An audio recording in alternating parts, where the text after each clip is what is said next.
Erev Tov Likoulam, bonsoir à tous et à toutes. Bezrat Hashem, le cours de ce soir, il est dédié pour un nom anonyme que j'ai dit juste avant le cours, Bezrat Hashem, et chez Yer et Foua, chez Lema, Bracha, Atzlacha, Bechon Maaseh et Yadem. Alors, juste avant de commencer, vous pouvez accélérer en x2 ou x3 si vous voulez, mais des petites trois petites annonces. Après, je vous lâcherai avec tout ça. On est arrivé au Teilim à 603 livres de Teilim. Comme vous savez, notre objectif, c'est d'atteindre les 627 livres de Teilim, par rapport à Ishmael Veyahanem. On espère, vraiment, j'ai un pressentiment, je ne sais pas vous, mais moi j'ai un pressentiment que lorsqu'on arrive à ce chiffre de 627 livres de Teilim qu'on aura pris ensemble, à mon avis, il y aura une évolution dans la suite des événements. On a 603, dernière ligne droite, et après, je vous embête plus avec ça. Prenez sur vous un livre de Teilim, même sur plusieurs jours, à plusieurs personnes, etc. Vous vous inscrivez sur prix-pour-mon-frère@gmail.com et vous dites que vous voulez prendre un livre de Teilim. Et comme ça, Bezrat Hashem, on termine à 627. Bien entendu, vous rentrez dans un tirage au sort. Les 3 premiers prix, 500 €. Voilà, Bezrat Hashem pour ça.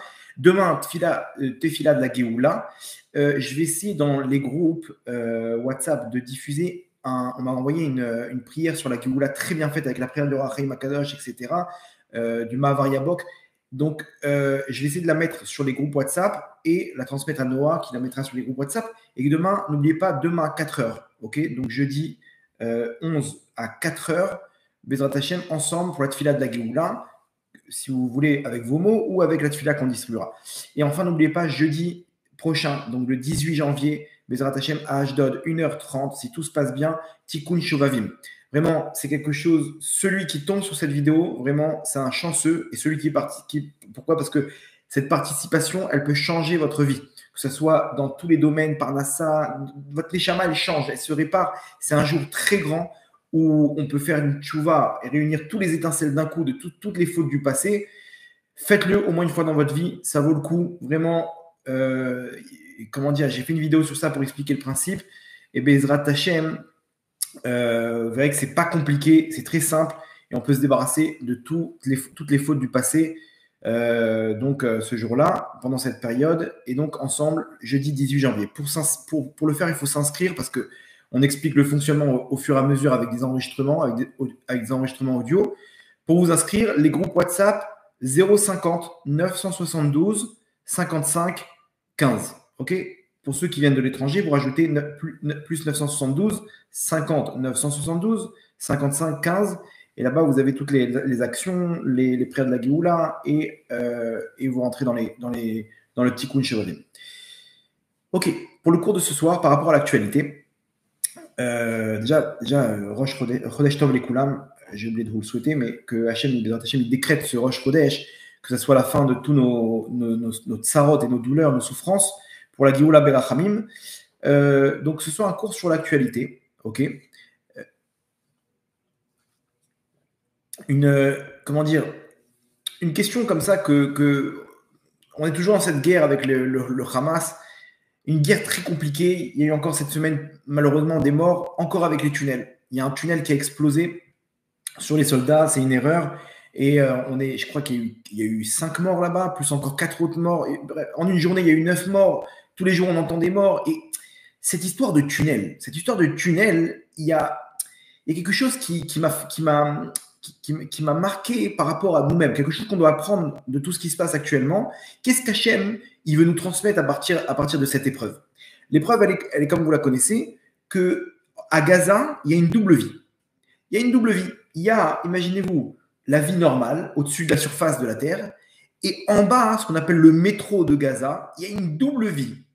C'est-à-dire qu'il y a toute une fourmilière de terroristes, on parle d'entre 25 000 et 30 000 terroristes qui sont très bien organisés. C'est un réseau de tunnels qui fait plus de 500 km de tunnels avec des chambres, avec des salles de réunion.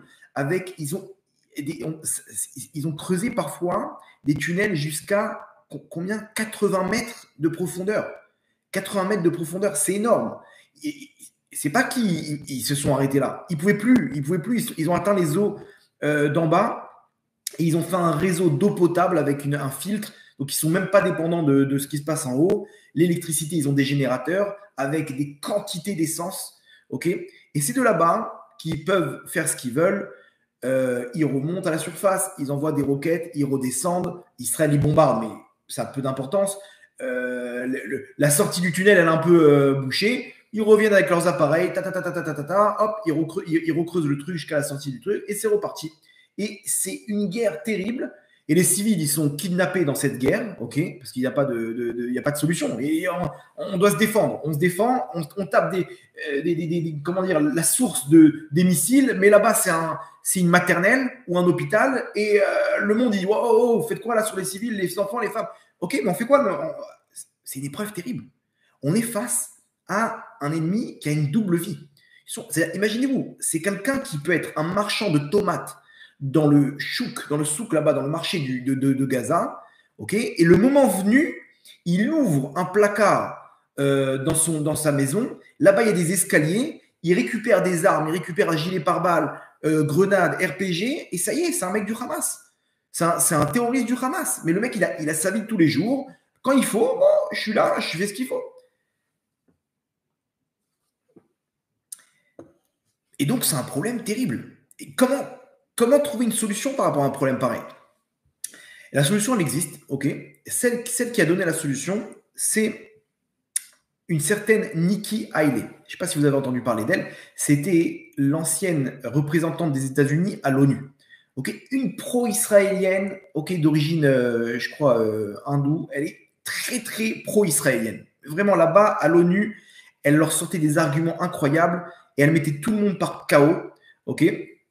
Bon, après, elle a changé comment dire, de mission là-bas, sous le régime Trump, ok, sous comment dire, le gouvernement Trump. Et aujourd'hui, elle se présente, ok, dans les primaires des Républicains, face à son ancien patron, donc Trump. Ok, il y a aussi un autre candidat.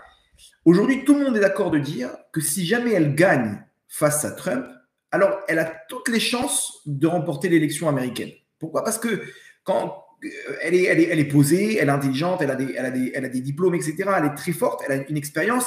Et surtout, elle est face à un Biden fatigué, vieux. Bon, le peuple américain, ils n'ont pas trop accroché quoi, avec lui. Le problème, c'est quoi? C'est que si c'est Trump qui monte face à Biden, il est presque sûr de perdre. C'est du 50-50, mais on va dire que les Américains, il y a un groupe neutre là-bas. Il y a les républicains, les démocrates, mais il y a un groupe neutre. Le groupe neutre, il n'a pas trop aimé les allures, les manières de Trump. Par contre, ce groupe-là, cette troisième catégorie neutre qui ne sont pas forcément pro-républicains ou démocrates, si c'est Nikki Haley qui passe, ils votent pour elle. Face à Biden, c'est sûr. Donc, c'est-à-dire, en fait, si c'est Trump qui monte, c'est du 50-50. Si c'est elle qui monte, c'est, selon les sondages, c'est elle qui gagne.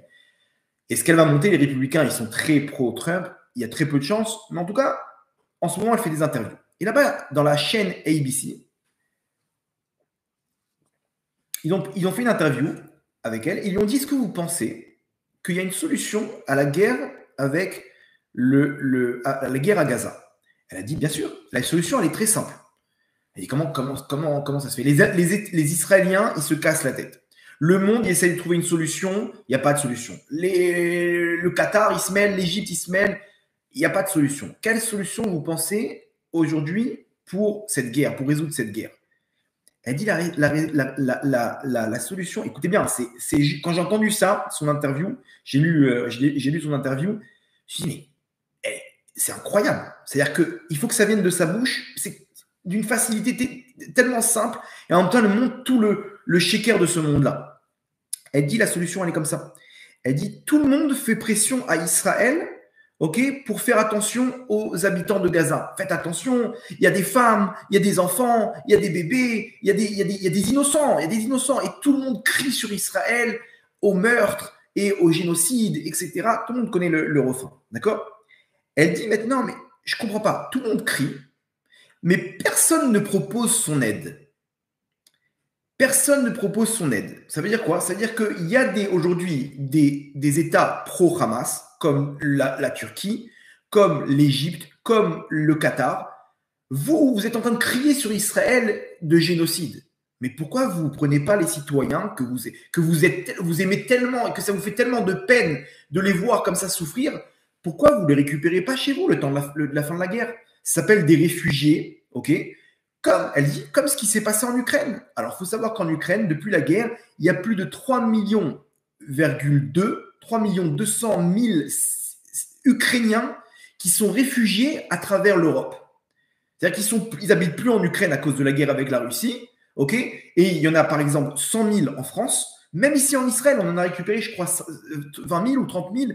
Il y a en tout 3,2 millions d'Ukrainiens qui ont été accueillis à bras ouverts par l'Europe, par l'Angleterre, par la France, par l'Espagne, par l'Italie, par la Pologne, par la Bulgarie, par Israël, par les États-Unis. Pourquoi? Les pauvres, ils sont sous les bombes de Poutine. Il faut les sauver. Les habitants de Gaza, c'est 2 millions d'habitants. Tout le monde est en train de crier sur Israël, mais personne ne propose son aide, comme pour l'Ukraine. Elle dit la solution, elle est très simple. Pourquoi personne, et elle dit je vais répondre à la question, mais pourquoi personne ne dit moi je suis prêt à récupérer 100 000 Palestiniens? Pourquoi l'Égypte n'ouvre pas ses portes? Pourquoi personne ne propose un camp de réfugiés dans le Sinaï, ok, sous l'égide de l'Europe qui n'arrête pas de crier à Israël et qui n'arrête pas de dire à Israël de se casser la tête de trouver une solution? Pourquoi la Turquie, qui adore taper sur le dos d'Israël, ok, c'est pas moi qui parle, hein, je cite Nikki Haley sur la chaîne ABC, vous pouvez voir cette interview, ok, je ne suis pas en train de donner mon avis. Il dit pourquoi la Turquie, qui aime tant crier sur Israël, ne propose pas de récupérer 200, 300 000 réfugiés. C'est comme s'il y a une bagarre entre deux personnes, ok. L'autre, il y a des enfants en plein milieu. Et les gens, ils disent, mais pourquoi tu le frappes? Tu vois pas qu'il y a des enfants? Mais cours, prends ces enfants, sors-les de la bagarre. Ça c'est moi qui rajoute. Elle dit, il y a une solution très simple. Elle dit, celle qui l'interviewe, elle dit, c'est vrai, pourquoi personne ne propose son aide? Réponse, parce que aujourd'hui, personne ne sait s'il est palestinien, parce qu'on ne peut pas faire la différence entre les citoyens et les terroristes. Pourquoi le Qatar ne veut pas récupérer? Le Qatar a récupéré les dirigeants, ok? Récupère les citoyens. Pourquoi tu récupères les dirigeants, tu abandonnes le peuple? Elle dit parce qu'une seule et même raison, officieuse, que personne ne veut récupérer des gens qui sont peut-être des terroristes. Aujourd'hui, le problème, c'est qu'à Gaza, on ne sait pas qui est terroriste et qui n'est pas terroriste. Voilà le problème aujourd'hui du conflit de cette guerre à Gaza. Et c'est pourquoi personne ne veut récupérer ces réfugiés. Attends, la France, elle a proposé quelque chose. Récupère 10, 20 000 mecs. Ah non, pourquoi? Parce que peut-être tu vas faire entrer les terroristes chez toi. Donc, officieusement, tout le monde admet qu'il y a plein de terroristes. Officiellement, Israël, pourquoi vous tapez des citoyens? Mais attends, mais nous aussi, on pense comme vous que parmi eux, il y a des terroristes. Qu'est-ce que vous voulez qu'on fasse? On leur dit aux citoyens de bouger du nord de la bande de Gaza, on frappe. Donc, elle dit, si tout le monde mettait la main à la pâte et que, comme l'Ukraine ont récupéré tous les réfugiés palestiniens, Israël, en 2 semaines, ils finissent le travail, tout le monde revient dans la bande de Gaza et c'est terminé. La bande de Gaza, elle est propre. Ok, on fait de la bande de Gaza un nouveau Dubaï. Il n'y a plus de terrorisme, il n'y a plus de tunnels, il n'y a plus rien du tout. On récupère les otages et c'est fini. 2 semaines et les Israéliens ils terminent le travail. Ils ont la pression du monde, ils ne peuvent pas faire ce qu'ils veulent, ils sont retardés et ça prend 3 mois. Il y a des citoyens qui meurent et mettent ou pas? Franchement, je ne sais pas ce que vous en pensez, mais il faut que ça vienne de la bouche d'une qu'elle émette. Quand j'ai entendu ça, je me suis dit, c'est incroyable. C'est une solution toute simple, mais surtout qu'elle dit les vraies vérités. En fait, personne ne veut vraiment d'eux. Pourquoi? À cause de ces mêmes terroristes que Israël est en train de crier au peuple du monde, leur dire on veut se défendre contre ces terroristes. On n'a rien contre les citoyens palestiniens. On n'a rien contre les femmes et les enfants. Mais on doit se défendre, sinon demain, on ne pourra pas nous remettre nos citoyens aux frontières. Demain, le 7 octobre, ça va se reproduire. C'est quoi demain? Dans 5-10 ans, ils vont se remettre en place. Alors, qu'est-ce qu'on fait? Qu'est-ce qu'on fait? C'est ou nos citoyens ou leurs citoyens. Alors, c'est la loi du plus fort, malheureusement. Le Hémet, il sort d'une femme aux États-Unis, tout simple. Et surtout, elle prouve combien, en fait, ils utilisent les Palestiniens que pour frapper Israël. Si vraiment, vraiment, ça leur faisait mal de voir le peuple palestinien souffrir, alors ils auraient alors fait quelque chose, récupère une poignée d'hommes, récupère une poignée d'enfants, récupère quelque chose. Non, on ne récupère pas. Bref, ça c'est la solution de Nikki Haley, ok, celle qui se présente face à Trump aux primaires des républicains. La solution qu'elle donne, c'est ni plus ni moins que la solution de Rabbi Nachman. Dans l'Ikouté Moran, vous allez voir, on va y arriver. Et surtout, le message pour nous, il est incroyable. C'est-à-dire qu'on est face à une population palestinienne qui joue un double jeu. Il y a une double vie. Alors vous allez me dire, ouais, mais les enfants, ils n'ont rien fait. Non, il faut savoir qu'aujourd'hui, dans les manuels d'école palestiniens, par exemple, dans les mathématiques, il y a marqué si un Israélien il a tué un enfant et qu'après un temps qu'il a tué encore 4 enfants, combien d'enfants ont été tués? Manuel d'école. C'est-à-dire qu'il y a une éducation, tout est basé pour le terrorisme. Tout est basé. C'est un système incroyable, ok, où tout est basé et tout est en coopération pour le terrorisme. Qu'est-ce qu'Hachem il veut avec tout ça? Hachem il veut nous dire ton ennemi il a une double vie, ça t'énerve. Hein? Peut-être que toi aussi tu as une double vie. Peut-être que toi aussi, dans ta neshama, tu as des tunnels comme ça, et tu as à l'intérieur des terroristes du Hamas qui se cachent. Tu viens, tu montres quelque chose à l'extérieur, mais au fond de ta neshama, il faut savoir une chose, qu'on a des tunnels, et là-bas, il y a des très très gros secrets qu'on ne veut pas dévoiler.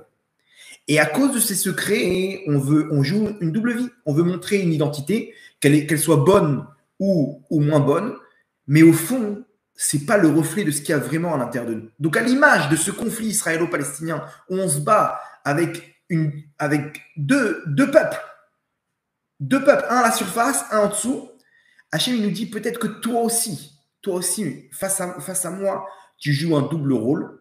Et il y a celui que tu représentes, ok, celui qui est là, toute l'enveloppe corporelle, l'identité, la réputation que tu as, le nom, ok.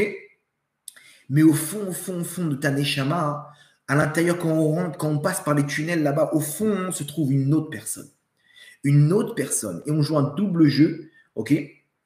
Et peut-être qu'Hachem, il veut nous donner ce message pour que nous, on puisse aussi trouver la solution à notre guerre intérieure entre le corps et la neshama. Et vous allez voir que si on arrive à appliquer si on arrive à appliquer ça pour nous, sur nous, à l'intérieur de nous, et on arrive à sortir tout ça de notre neshama, on peut être une personne heureuse, surtout dans notre couple, ok, et débloquer beaucoup de choses vis-à-vis de la Géoula à venir, Bezrat Hashem.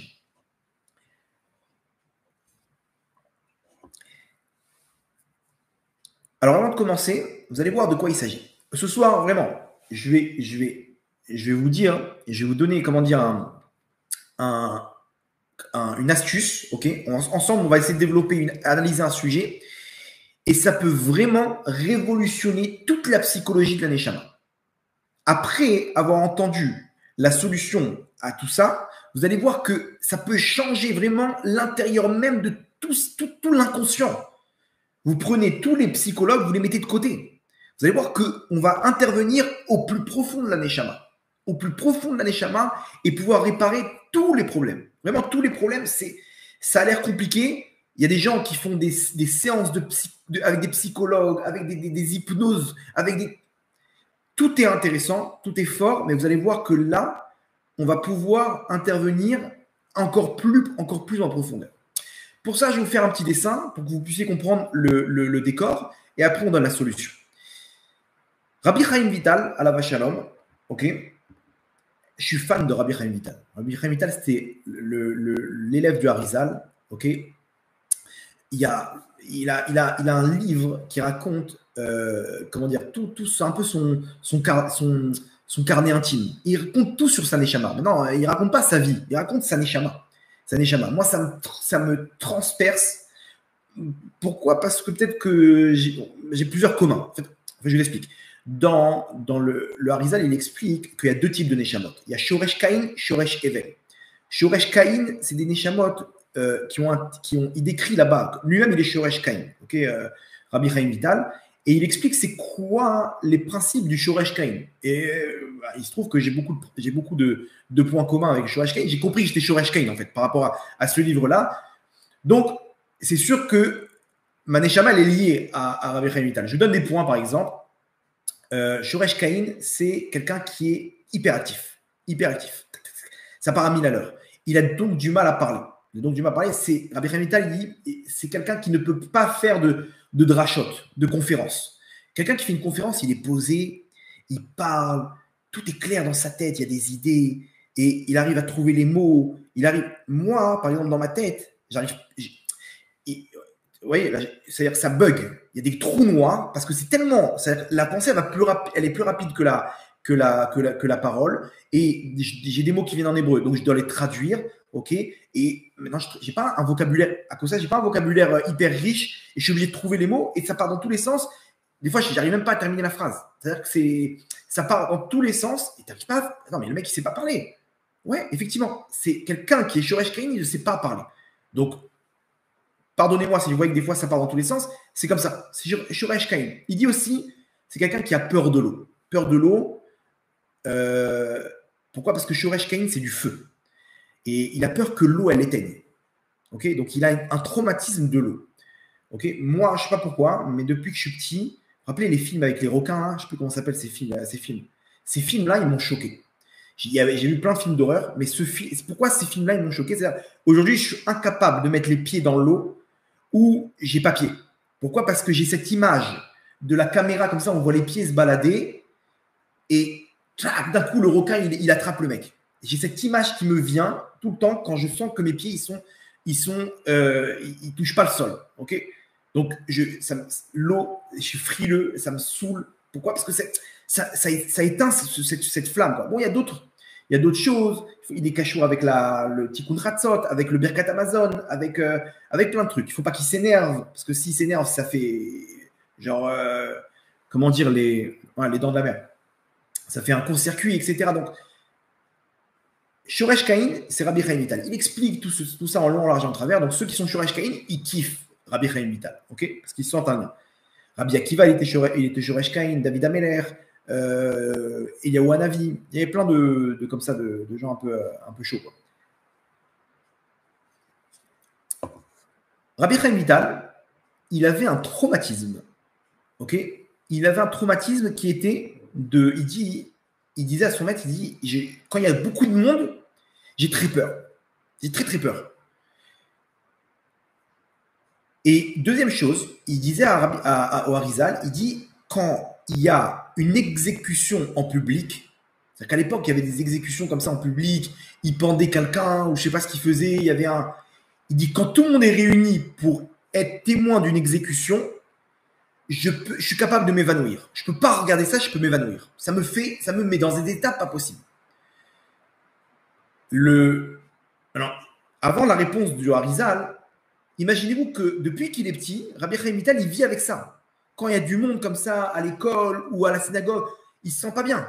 Il est claustrophobe, il a une claustrophobie, il n'est pas bien. Et quand il voyait quelque chose, une mise à mort, là, il perdait tous ses moyens, il s'évanouissait. Ça, c'est Rabbi Chaim Vital.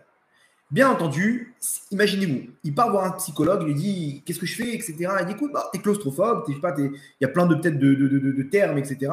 Mais pourquoi tu as peur des mises à mort? Peut-être qu'il va raconter sa vie, il va expliquer un jour ma mère comme ça, ah voilà, c'est ça le scénario. Un jour ta mère elle a vu ça, elle t'a serré fort la main, elle t'a fait accélérer. Donc toi, ça s'est enregistré dans ton nefesh que c'est quelque chose de dangereux, quelque chose qu'il ne faut pas regarder. Donc quand tu regardes, ça crie chez toi une réaction et tu t'évanouis, etc. Okay. Ça, c'est l'histoire que le psychologue aurait pu, après plusieurs séances, il aurait pu arriver à cette conclusion. Le Harizal lui dit, je vais t'expliquer pourquoi tu as ce traumatisme. Parce que dans un de tes Gilgoul, il y a eu un mouvement de foule et comme ça, tu es mort avec un mouvement de foule. Donc quand il y a des mouvements de foule, il y a du monde, tu te rappelles inconsciemment, ta neshama, elle se rappelle inconsciemment de ton Gilgoul d'avant, et donc tu ressens, elle envoie le signal de danger, danger, danger, tu ressens ça, et donc tu as peur. Tu as peur de la foule. Deuxièmement, pourquoi tu as peur des mises à mort? Il lui dit le Harizal, il lui dit, je vais te dire un secret, tu as une étincelle de Rabbi Akiva. Il dit, toi, tu es le Gilgoul de Rabbi Akiva, mon tzaddik. Ça veut dire que Rabbi Akiva, lui, comment il est mort? Il s'est fait exécuter. Ils l'ont peigné avec des peignes de fer. Donc, quand tu vois une scène de mort, bah, tu te rappelles de Rabbi Akiva. Cette étincelle de Rabbi Akiva qui est en toi, elle tremble de peur, donc tu t'évanouis. Imaginez-vous que en un instant, le Harizal lui a expliqué la raison de tous les problèmes psychologiques qu'il a, tous les traumatismes qu'il a. Alors, bien entendu, il aurait pu faire de l'hypnose, il aurait pu faire des trucs, ce que vous voulez. Comprenez une chose, Rabbi Chaim Vital avait des traumatismes à cause de quoi? À cause de. En fait, c'était des traumatismes qui viennent de Gilgulim dans sa Neshama. Bien entendu, il y a des traumatismes qui viennent dans ce monde-là, mais pourquoi ils sont venus dans ce monde? Pour matérialiser quelque chose qui existe déjà à l'intérieur, au plus profond de sa Neshama, dans les tunnels même de sa Neshama, et qui reviennent à la surface. Et lui, il ne sait pas comment expliquer. Donc, le psychologue, à quoi il sert? À expliquer le scénario, le pourquoi du comment, dans ce monde-là. Ce soir, vous allez comprendre qu'en fait, il y a une raison antérieure de Gilgulim d'avant. Maintenant, pourquoi Rabbi Akiva, il est mort comme ça? Regardez comment c'est fort. Hein. Rabbi Akiva, pourquoi il est mort? Il s'est fait exécuter en faisant le schéma Israël. Parce que lui-même, c'est le Gilgul de Zimri ben Salou, qui était le Nassi de la tribu de Shimon, qui a fauté avec la princesse Cosbi Batsour. Ok. Pourquoi? Il avait une raison spécifique. Il voulait ramener le Mashiach en ramenant les étincelles qui étaient coincées dans le peuple de Cosbi Batsour. Et comme Moshe Rabbeinu, il a pris Tzipora qui était de Midian, donc lui aussi il a pris Cosbi Batsour qui est de Midian, pour amener des étincelles. Maintenant, selon la Torah, c'est interdit. Donc, il a fait quelque chose d'interdit pour Hachem. Et là, Pinchas, il est venu et il a transpercé en pleine union, en plein chilou Hachem. Il était en pleine avéra avec cette fille. Il a planté sa lance et il les a tués les deux. Donc, Zimri ben Salou, il avait une bonne intention. Malheureusement, le fond était bon, mais la forme était mauvaise. Et il est mort en plein Chilou Hachem, en pleine, comment dire, en plein Chilou Hachem, c'est salir le nom divin. Les gens, ils vont voir, à cause de toi, ils vont avoir une mauvaise image d'Hachem. Ça, c'est Chilou Hachem. Alors, comme il avait une bonne intention, donc il est revenu en tant que Rabbi Akiva. Cette fois-ci, comment il doit mourir pour réparer? Il doit mourir en plein Kiddush Hachem. Profanation du nom Hachem, exactement. Il doit revenir en plein Kiddush Hachem. Il doit mourir en plein Kiddush Hachem. Et c'est pour ça que quand ses élèves, ils le voient, ils ne comprennent pas pourquoi il est en train d'être exécuté. Ils l'ont peigné, ils l'ont écorché vif juste avant de le brûler. Et il est tout souriant, Rabbi Akiva, il est heureux. Ses élèves lui disent, mais Rabbeinu, à Cannes, jusque-là, tu dois te réjouir. Qu'est-ce qu'il leur dit? Toute ma vie, j'ai attendu ce moment où je pourrais donner mon âme à Hachem. Il y a écrit, on dit Vafta et Hachem le Bechol levavcha de tout ton cœur, Bechol modecha de tout ton être, de tous tes moyens, ou Bechol nafshecha, attendez, Bechol levavcha, Bechol modecha, ou Bechol nafshecha et de tout ton être. C'est-à-dire, même si tu es prêt à donner ta neshama pour Hachem. J'ai réalisé de tout mon cœur, toute ma vie, j'ai servi Hachem de tout mon cœur, de tous mes moyens. Dès que je pouvais, j'étais là pour servir Hachem. Maintenant que je vais pouvoir donner ma neshama pour Hachem, je ne vais pas me réjouir. Pourquoi il était content? En fait, parce que sa neshama, elle ressentait qu'elle allait enfin arriver à sa réparation. Et quand il a fait le schéma Israël, Agmar nous dit, quand il a dit Echad, il est mort. Et les anges, il y a une voix céleste qui s'est exprimé, qui a dit Ashrecha Rabbi Akiva, heureux tu es Rabbi Akiva, que ta neshama, elle a quitté ce monde pendant que tu disais le Echad. Quoi? Après avoir dit le Echad. Alors, il ne sera pas heureux, Rabbi Akiva? Non, heureux tu es parce que quand tu meurs en plein Kiddush Hachem, en train de mourir, tu dis Shema Israël, tu élèves le nom divin. Et bien, ta neshama, elle est hyper contente parce que c'est là qu'elle répare quand tu es mort en profanant le nom d'Hachem. Vous comprenez comment la boucle elle se ferme? Et si tu fais ça avant ou après, eh ben, tu n'as pas réparé. Il faut que tu partes de ce monde-là en plein milieu pour réparer le fait que tu as quitté ce monde-là en plein milieu d'une profanation du nom d'Hachem. Et donc là, Rabbi Akiva, il ferme la boucle. Bon, il y a tout plein de détails pour voir le parallèle, c'est incroyable. Je l'avais déjà raconté dans plusieurs cours, mais en tout cas, ça nous suffit pour le cours de ce soir. Donc, Zibri Ben Salou, il faute. Il meurt en plein Chilul Hashem. Rabbi Akiva, il revient, il meurt en plein Kiddush Hashem. Donc, il a réparé la faute. Rabbi Chaim Vital, il vient en tant que Rabbi Akiva, ok, et il a un traumatisme de la mort qu'il a eu quand il était Rabbi Akiva.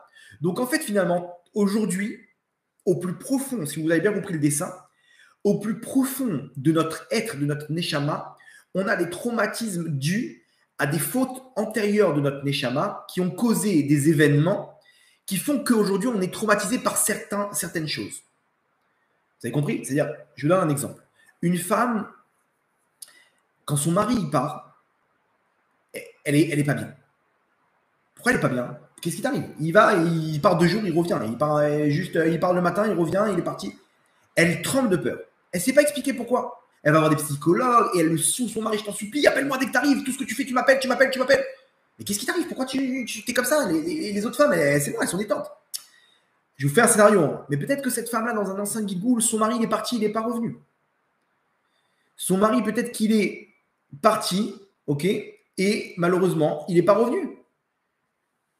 Il est parti, je sais pas, il a pris le bateau pour travailler, ok, à l'autre bout du continent, et le bateau il a coulé, il n'est jamais revenu. Donc cette femme, alors pourquoi il a coulé? Parce que dans un ancien Gilgoul, la vie qu'il avait avant, il avait trompé sa femme, donc il fallait qu'il revienne et qu'il meure noyé pour réparer le fait. Bon, bref, tout ça. Et donc sa femme maintenant elle a ce scénario-là inconsciemment dans sa neshama. Et quand il part, sa neshama, elle se rappelle qu'il va peut-être pas revenir. Non, c'est sûr qu'il va revenir. Mais elle ne s'est pas expliqué pourquoi. Ce qui veut dire, ça va, tout va bien dans la leçon d'image? J'ai l'impression que vous êtes... je parle tout seul. Ok, ça bug pour tout le monde ou que pour certains?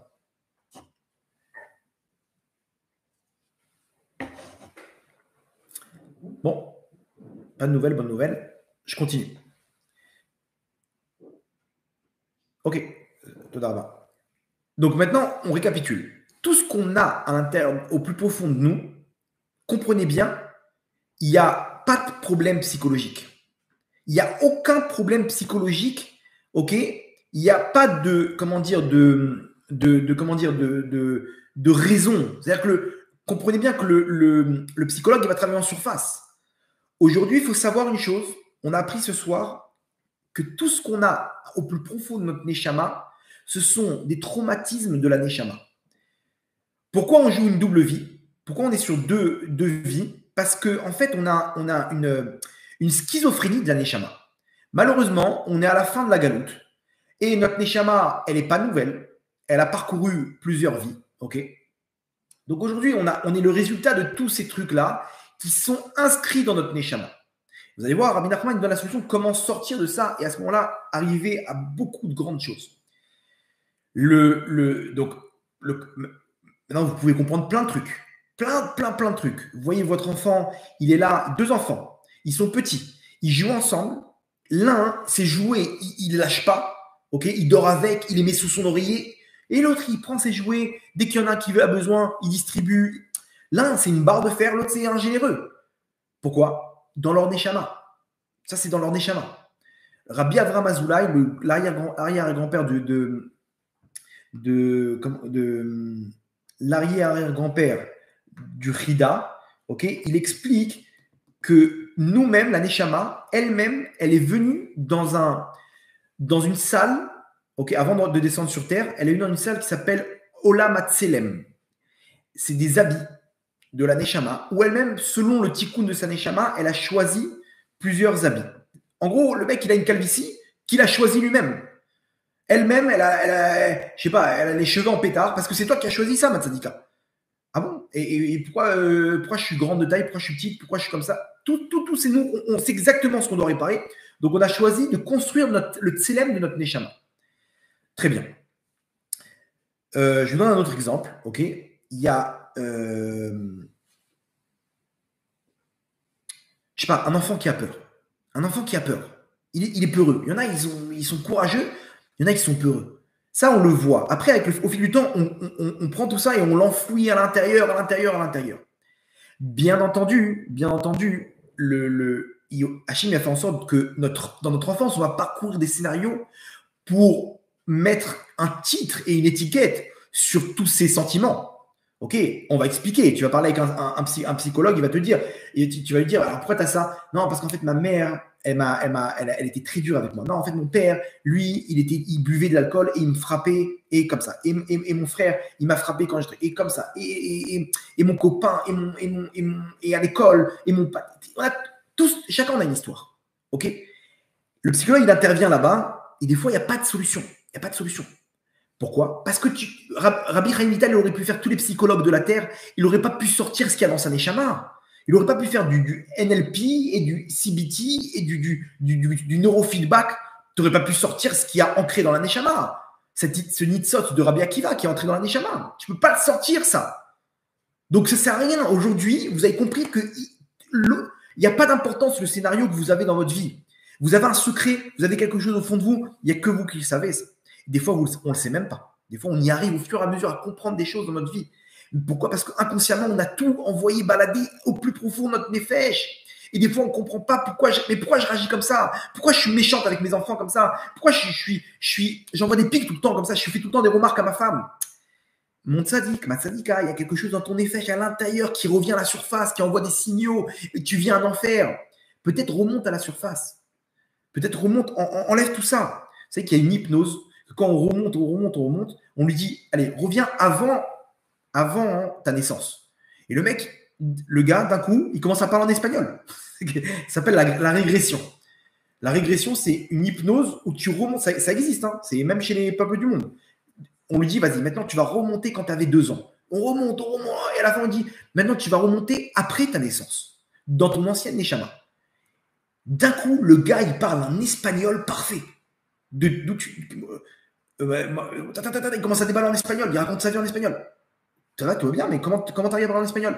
En fait, il est remonté à l'Inquisition, dans son ancienne Neshama, il était à l'Inquisition, et il y en a qui arrivent à résoudre des problèmes parce qu'il comprend pourquoi il est passé par là, et donc il arrive à être en paix avec sa Neshama. Moi, c'était mon rêve de le faire, mais il vaut mieux pas trop rentrer dans ça parce que Hachem, il veut pas toucher au libre arbitre. Donc c'est sûr que c'est pas une hypnose régressive, Razak. Hachem, il veut pas que ça passe par là. Hachem, il veut que garder le libre arbitre. Si on connaît tout sur notre vie, etc., on perd toute la valeur de notre libre arbitre et donc toute la valeur de l'épreuve qu'on va réussir à surmonter. Donc ça marche pas. Mais vraiment, au début, je me suis dit, je vais faire appel à David Lefrançois, il va m'apprendre l'hypnose et on va remonter tous les guilgoulim, tac, tac. Alors je t'explique, ton mari il est comme ça parce que en fait, tac, tac, tac, tac. Et c'est tout, tu as réglé le problème. Je pense pas que c'est aussi facile que ça. Mais en tout cas, ce soir, on va apprendre que sans hypnose, vous allez voir que tout le monde peut le faire. Donc, on récapitule. Il y a quelqu'un à l'intérieur de toi, mon tzaddik, un enfant qui pleure. Il y a quelqu'un à l'intérieur de toi, une colère terrible. Il y a quelqu'un de triste à l'intérieur de toi, mon tzaddik. Ma tzadika, à l'intérieur de toi, il y a une petite fille qui est toute mignonne, qui est toute triste, qui est pas bien. Ou il y a une petite fille comme ça qui est renfermée, qui n'ose pas parler, qui est timide. Tout ça, c'est normal. Tout ça, c'est normal, ok? Et vous allez voir qu'ensemble, on va essayer d'arrêter de jouer un double rôle, une double vie. On va essayer de sortir tout ça de la Neshama pour être en paix avec nous-mêmes. Si j'arrive à vous transmettre ça et que vous arrivez à l'appliquer, ok, alors ça peut changer vraiment la vie de beaucoup de personnes. Ok, vraiment de beaucoup de personnes. C'est juste incroyable. On a appris ce soir que c'est pas toi. C'est toi. C'est clair que c'est toi. Si Hachem t'a amené là-bas, de tomber là où tu es tombé, dans les fautes, c'est parce qu'il y a quelque chose, il y a une galoute avant, il y a d'autres neshamot. Arrête de trop analyser le scénario. Peu importe le scénario, il y a quelque chose à l'intérieur de toi. Et nous, on veut cacher ça. On veut cacher on a honte. On a honte de ce personnage-là. On veut le cacher. On ne l'accepte pas. Et donc, on vit une double vie. dans le bien comme dans le mal. Il y a des gens, ils sont mauvais, mais en fait, c'est pas de sa faute, le pauvre.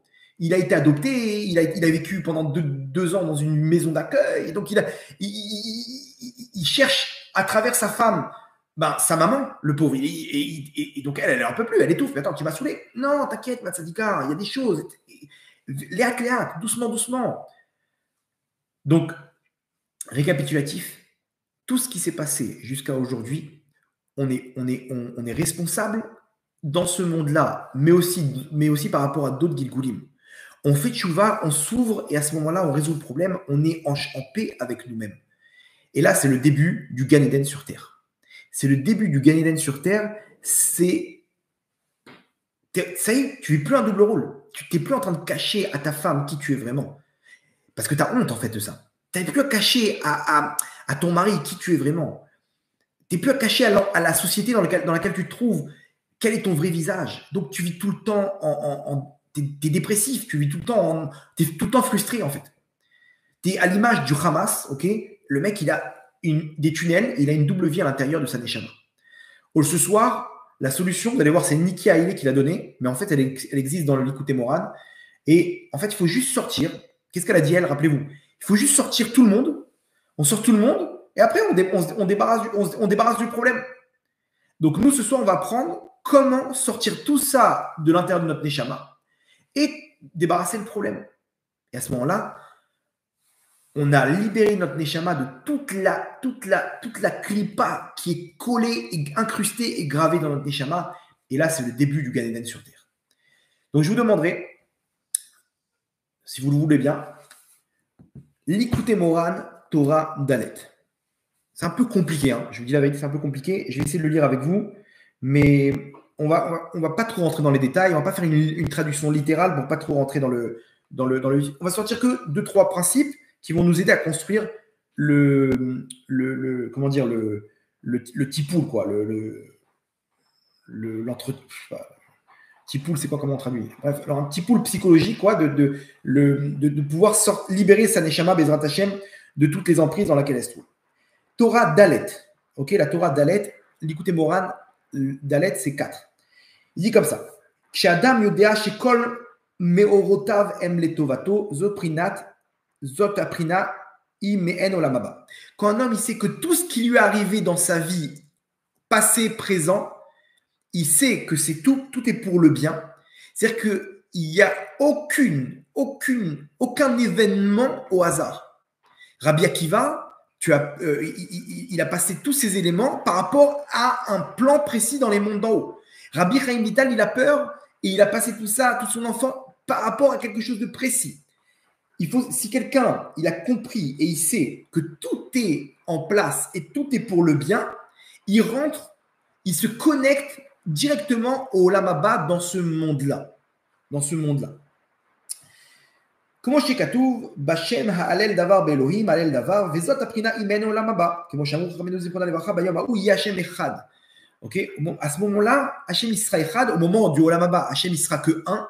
Donc toi, si tu arrives dans ce monde-là à comprendre que tout ce qui est arrivé, c'est une seule et même source, qui est Hachem, thérapie, exactement, Chazak. À ce moment-là,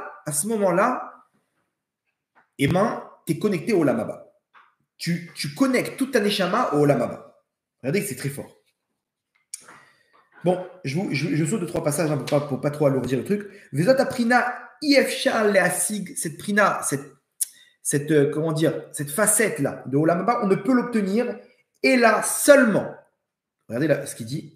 Kshema'ale prinat malchut degdusha ma'galut mi ben ha'akum. Que lorsque tu relèves la malchut de la gdusha, la malchut c'est la royauté d'Hachem, qui est en exil chez les peuples du monde.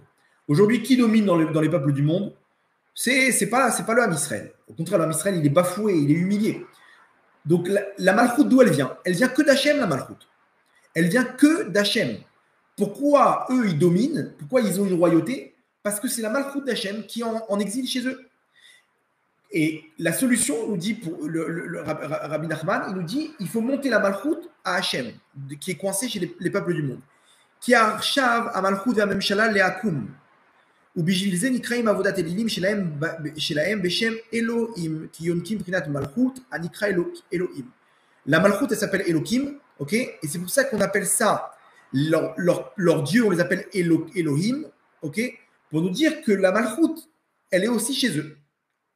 כמו שכתוב, אלוהים מלכי מקדם. כשמעלים מבחינת מלכות מבין העקום, אזי נתקיים כי מלך כל הארץ אלוהים. Quand on monte la malchoute qui est coincée chez eux jusqu'à Hachem, à ce moment-là, on a appliqué le passouk qui melech kol haaretz Elohim. Ok. Vous allez me dire, ok, super. Donc, première info, on doit monter la malchoute qui est là-bas jusqu'à Hachem. Ok. Et à ce moment-là, on se connecte avec la prina de Olam Haba. Encore, c'est très flou, je vous comprends, on avance. Il va nous expliquer comment monter la malchut. Et là, l'idée vidouille dvarim lifne talmid chacham.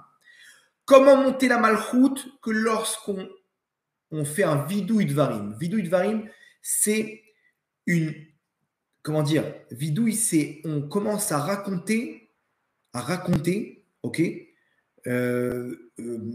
Vidouille, c'est admettre, raconter. On commence à s'ouvrir. Un Talmid Chacham. Talmid Chacham, c'est quelqu'un qui est quelqu'un qui connaît la Torah. D'accord? Aliédézé metaken ou malé prinat malchut les shorcha. Nous dit Rabbi Nachman, si tu veux monter la malchut qui est coincée dans les peuples du monde, ok, jusqu'à Hachem, il faut que tu commences à t'ouvrir à un Talmid Chacham. Vous allez voir, ça ne veut pas dire forcément un Talmid Chacham, en fait un Rav. Tu dois t'ouvrir et raconter ton passé à un Rav. Quand tu fais ça, tu montes la malchut à Hachem. Vous allez voir pourquoi. Veze perush krui machem devarim vezeu vidui dvarim ze prinat malchut. Como davar echad lador davar leshon manig ou moshel. Veshuvu el Hachem sheyitaknu veyalu et advarim et prinat malchut prinat Elohim el Hachem. Ainu canal comme on a dit. Ok, je vous passe un petit peu, on va pas rentrer dans mot pour mot, mais je vais arriver au point essentiel. Bachem alel davar velokim alel davar. Ainu, c'est-à-dire, en fait, comment y arriver? Chez Yeda, chez Kol Meorotav, tout ce qui s'est produit dans sa vie jusqu'à aujourd'hui, Kulam letovato, tout est pour le bien. Vivarech al kol advarim atov ve'ametiv, et qu'il arrive à comprendre que chaque chose, en bien comme en mal, il arrive à bénir Hachem sur chacune de ces événements-là. Lorsqu'il arrive à ce niveau de comprendre que tout est pour le bien pour lui, il arrive à une compréhension complète. Qui kara da'at ou ardout shel chasadim ou gvurot, zenikra da'at. Aïnou shelo yachalok ben chisel ledin, vivar kulam atov. En gros, il nous dit Rabbi Nachman que quand tu veux te connecter avec Hachem, avec la prina de Olam Haba, il faut que tu arrives à comprendre que le bien et le mal qui s'est passé chez toi, dans ton enfance, depuis que tu es arrivé dans ce monde, tous les anciens Gilgulim jusqu'à maintenant, si tu as compris que le bien et le mal, tout vient d'Hachem, tu arrives à une union entre les deux, que les deux, c'est la même chose. Donc, tu arrives à le da'at. Le da'at, c'est le chibour, tu es connecté avec Hachem. Vous allez voir comment y arriver à ça. Zenikra da'at. Ok.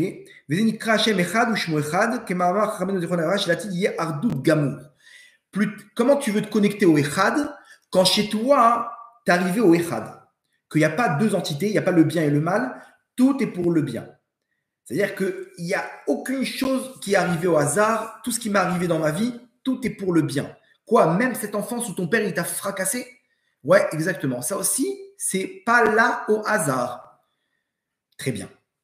Quand tu y arrives, à ce moment-là, tu te connectes au date. Le date, c'est l'union entre le bien et le mal. Il n'y a plus de séparation. Et donc, tu te connectes à Hachem.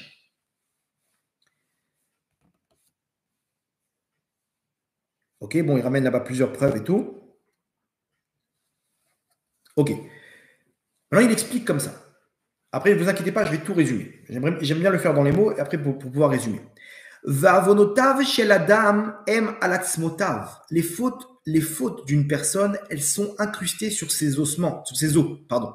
Kemo shekatuv vatehi avonotam chakuka alatzmotam. Vechol avera yesh la tseruf otiyot. Chaque faute, ok, quand on fait une faute, par exemple nida, nun, yud, dalet, he, ces lettres-là, elles s'incrustent dans les os, c'est-à-dire le nefesh d'une personne. Lorsqu'il a enfreint une faute, Azaïn, que dans ce monde-là ou dans un ancien Gilgoul, Azaïn nirkak tseroufra alatzmotav. Alors à ce moment-là, quand il fait cette faute-là, s'incruste dans ses os là, les lettres qui correspondent à la faute. Ok? Valideze marquis prinat adibour shel alavazé shavar. Il rentre à l'intérieur de ça les lettres du dibour, de la parole, dans ses os, betor atuma, dans l'impureté qui est en lui. Aïnou chez marnis prinat malchut, chez prinat davar echad lador, ou marnis ota betor haakum menten laem même cher. Nous dit Rabbi Nachman, je vous résume. C'est hyper compliqué comme ça à comprendre, ok, parce qu'il y a beaucoup, c'est très technique. Mais je vais essayer de vous faire un résumé, vous allez comprendre. Nous dit Rabbi Nachman, sache une chose, quand tu fais une faute, ok, quand tu fais une faute, la faute que tu as enfreint, il y a une lumière.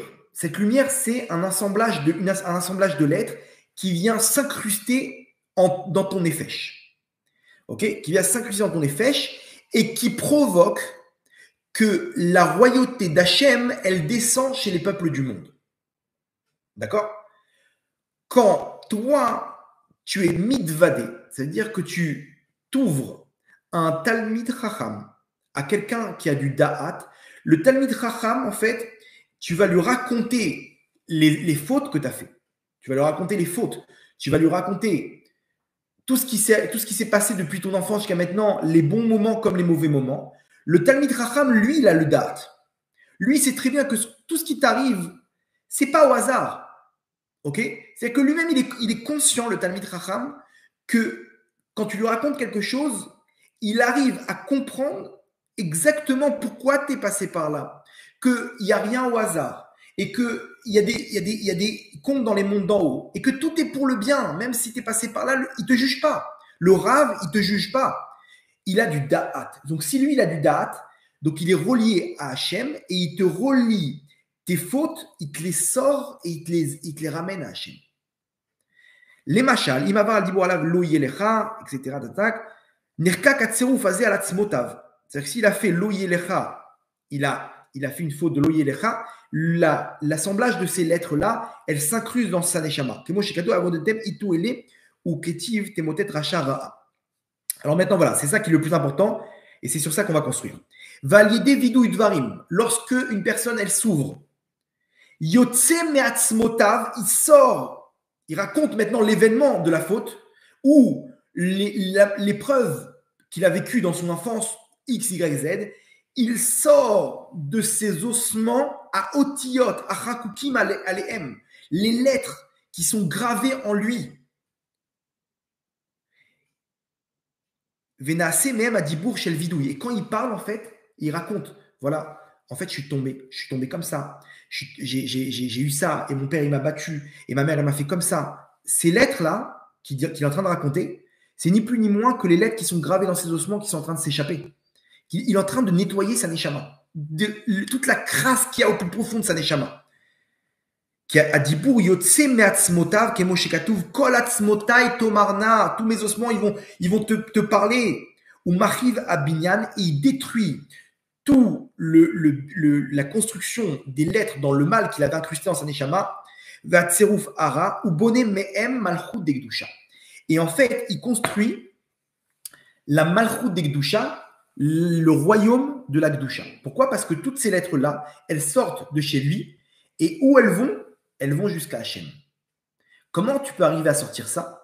Alors, premiers éléments que nous dit Rabbi Nachman, vidouï dvarim. Quand tu t'ouvres. Quand tu t'ouvres, ok? Quand tu t'ouvres face à quelqu'un qui a du da'at, ok? Ça, c'est le deuxième élément. Alors, tu sors toute la crasse qui a enfoui au plus profond de l'inconscient de ta neshama. Par rapport à des fautes dans ce monde-là et des fautes dans d'autres vies. Toi, tu viens, tu commences à raconter quelque chose. Tu viens, tu parles au Rav et tu lui dis, voilà Rav, il faut que je vous raconte. Vas-y, ouvre-toi, mon tzaddik. Raconte. Quand il va commencer à raconter, il va sortir tout ça de sa neshama, mais à une seule condition. Si la personne en face, elle a du da'at. Si quelqu'un, il a du da'at, alors tout ce qu'il va lui raconter, il va savoir l'accrocher à Hachem. Comment, nous dit Rabbi Nachman, quand tu comprends que tout ce qui t'arrive au monde, c'est les Tova. Donc, à aucun moment, tu vas juger cette personne. Tu vas être là à l'écoute, ok? Et quand tu l'écoutes et que lui il raconte, tu la guéris. Donc, il faut deux éléments. Que toi, tu puisses raconter à quelqu'un qui a du da'at et que en face de toi, tu as quelqu'un qui a du da'at, ok, ou qui puisse se mettre en mode da'at, c'est-à-dire que de comprendre, c'est quoi il a dit Rabbi Nachman, de comprendre que tout est pour le bien et de à aucun moment te juger. Et donc là, tout ce que tu vas sortir de ta parole, c'est ni plus ni moins que les clipotes, les clipotes de la Havira qui se sont incrustés par les lettres que représente la faute dans tes ossements, c'est-à-dire dans ton nefesh. Je ne sais pas si vous comprenez ce que ça veut dire. On va développer. Mais en gros, si tu arrives, quoi qu'il en soit, tu arrives à exprimer ce mal-être que tu as à l'intérieur de toi, et tu arrives à trouver le bon interlocuteur, tu peux nettoyer ta neshama. Et donc, automatiquement, nettoyer le traumatisme, nettoyer l'événement, je sais pas, la phobie, ce que tu veux. C'est pas que ça sort de ta mémoire. C'est juste que tu as tout remis à Hachem. C'est-à-dire que tu es arrivé à un niveau où tu as compris qu'en fait, à Kol les Tova. Donc, le mauvais ne dérange plus. Tant que c'est enfoui en toi et caché en toi, qu'est-ce que tu es en train de dire inconsciemment? Tu es en train de dire, ça, c'est pas Hachem. Ce qui m'est arrivé, c'est pas Hachem. C'est les forces du mal. C'est moi, c'est mes avérotes, c'est ma toum'a, c'est la galoute. Donc, tu es en train de dire qu'il y a une partie au fond de toi qui n'est pas reliée à Hachem. Donc, ça ne pourra jamais sortir de toi parce que la seule possibilité pour sortir ça des profondeurs de ton nefesh, c'est quand tu relis ça à Hachem. Aujourd'hui, comprenez bien, il y a une partie d'entre nous qui n'est pas reliée à Hachem. Notre nefesh n'est pas relié à Hachem, notre neshama n'est pas connecté à Hachem. C'est pour ça qu'on souffre, c'est pour ça qu'on est dépressif. Ce soir, on va essayer ensemble de comprendre comment se connecter à Hachem par rapport à cette Torah de Rabbi Nachman. Vous vous rendez pas compte? Rabbi Nachman nous dit une solution toute simple. Vide ton sac. Ouvre-toi et raconte tout ce qui s'est passé, même les pires choses. Ou à ton interlocuteur qui peut être ta femme ou ton mari, ou à un rave, ou à un copain, quelqu'un tu sais qui ne va pas te juger. Ou inversement, toi tu veux que ta femme elle s'ouvre, tu sais qu'elle souffre, la pauvre elle n'est pas bien, tu peux la guérir. Comment?